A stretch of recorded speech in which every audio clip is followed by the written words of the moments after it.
എല്ലാവരോടും സ്നേഹം സന്തോഷം അറിയിക്കാൻ വേണ്ടിയിട്ടാണ് ഇപ്പോൾ ഞാനിങ്ങനെ ഒരു വീഡിയോ ചെയ്യുന്നത്. ഗുരുവായൂർ നമ്മളൊരു മാഷ വീടിൻ്റെ കാര്യം വീഡിയോ ചെയ്തിട്ടുണ്ടായിരുന്നു. ആ വീട് ഇന്നലെ കച്ചവടമായി. ഒരുപാട് സന്തോഷം. കൂടെ നിന്ന് എല്ലാവർക്കും ഒരുപാട് സ്നേഹം. നമ്മളെ സങ്കടപ്പെടുത്തുന്ന ഒരു കാര്യം എന്താണെന്ന് വെച്ചാൽ, സത്യം അറിയാതെ ആ വീഡിയോക്ക് താഴെ ഒരുപാട് പേര് നെഗറ്റീവ് കമൻറ്റ് ഇട്ടിട്ടുണ്ടായിരുന്നു.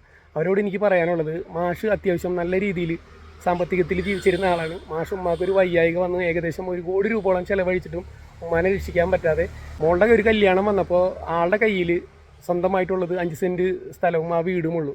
അപ്പോൾ ആ വീട് വിറ്റിട്ട് മോളുടെ കല്യാണവും കാര്യങ്ങളൊക്കെ നടത്തിയിട്ട് ഒരു ചെറിയ വീട്ടിലേക്ക് മാറാം.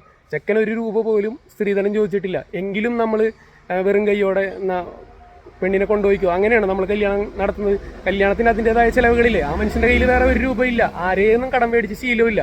അപ്പോൾ അയാൾക്ക് അതല്ലാതെ വേറെ നിവൃത്തി ഉണ്ടായിരുന്നില്ല. പിന്നെ വീട് കൊണ്ടുപോയി വീടും സ്ഥലവും ബാങ്കിൽ വെച്ചിട്ട് അതടക്കാതെ പിന്നെ ബാങ്ക് ജപ്തി ചെയ്ത് കൊണ്ടുപോകുന്ന ഒരു സ്ഥിതിയിലേക്കാവും. അതിലും നല്ലതെന്ന് വെച്ചാൽ മോളെ നല്ല രീതിയിൽ അയാളുടെ ഇപ്പോഴത്തെ സാമ്പത്തിക സ്ഥിതിയിൽ സന്തോഷത്തോടു കൂടി കല്യാണം കഴിച്ച് വിട്ടിട്ട് ചെറിയ വീട്ടിലേക്ക് മാറാം. അത് മാത്രമേ അയാൾ ചെയ്തുള്ളൂ.